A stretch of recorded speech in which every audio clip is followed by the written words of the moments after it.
Facture et emballage. Il y a beaucoup de gens qui me demandent: oh Joseph, tu vas utiliser AliExpress, ils vont recevoir une facture, l'emballage AliExpress, machin. Alors déjà la facture, non. Les fournisseurs chinois, les vendeurs chinois ne mettent jamais de facture dans les colis, c'est rare, très très rare, ou quasiment jamais. Ils mettent jamais de facture. Et l'emballage, je dois avoir une plainte sur, je sais pas, sur 100 quoi. C'est vraiment très rare d'avoir une plainte sur ça. Donc ça passe crème de plus en plus. N'oubliez pas qu'il y a l'AliExpress DS Center aussi. Puis, numéro de suivi. Mettez toujours le numéro de suivi sur le bon coin, même si vos produits viennent d'AliExpress, c'est pas grave. Les marketplaces veulent protéger leurs clients. Ils veulent faire en sorte qu'ils ne se font pas scams, qu'ils ne se font pas arnaquer. Et pour éviter de se faire arnaquer, il faut un numéro de suivi pour être sûr que vous l'avez envoyé au client. Donc mettez un numéro de suivi. Vous pouvez l'utiliser et le suivre, vous, avec Parcels App. C'est mon site préféré. J'ai déjà fait des shorts, j'en ai déjà parlé. Mais sinon, mettez le numéro de suivi toujours sur le bon coin pour que le client puisse suivre l'envoi.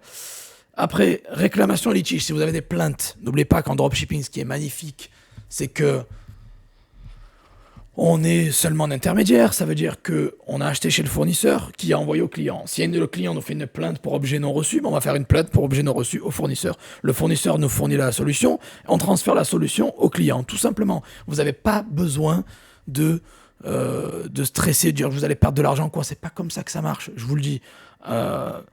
Ce genre de problèmes sont facilement gérables avec le fournisseur. Objet non reçu, oui, vendeur chinois, j'ai pas reçu l'objet. Ok, super, je t'en envoie un autre ou je te rembourse. Allez, envoie-moi un autre. Et il leur envoie au client un autre. Tout simplement. Quand vous n'avez pas reçu la thune, il vous rembourse, vous faites rembourser, vous remboursez le client. Au final, essayez de toujours garder l'argent. Essayez de renvoyer un remboursement, d'offrir quelque chose. S'il y a un problème, l'objet qui n'est pas conforme, il peut renvoyer ça au fournisseur et après vous vous faites rembourser ou vous envoyez un remplacement. Bon, bref.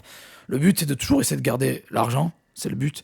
Et aussi, de ne pas oublier que vous ne devriez jamais perdre d'argent en dropshipping. Jamais. C'est le fournisseur qui prend responsabilité, parce que ce qui est bien avec le dropshipping, c'est qu'on a une double protection.